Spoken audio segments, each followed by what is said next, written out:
আজকে এদের যে যারা যোগ্য শিক্ষক এবং শিক্ষাকর্মী প্রায় 19,000 তার সংখ্যা, তাদের চাকরি ফেরাতে হবে। কারণ ভারতবর্ষের সংবিধান অনুযায়ী বিনা দোষে কারো চাকরি যেতে পারে না। এর মধ্যে আদিবাসীরা আছেন, প্রতিবন্ধীরা আছেন এবং বিভিন্ন যারা SC ST তারা আছেন।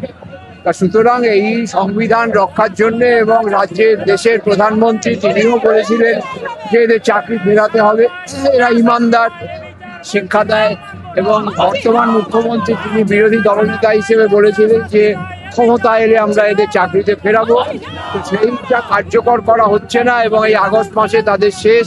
শিক্ষাকর্মীরা 2 বছর ধরে বেতন পাচ্ছেন না।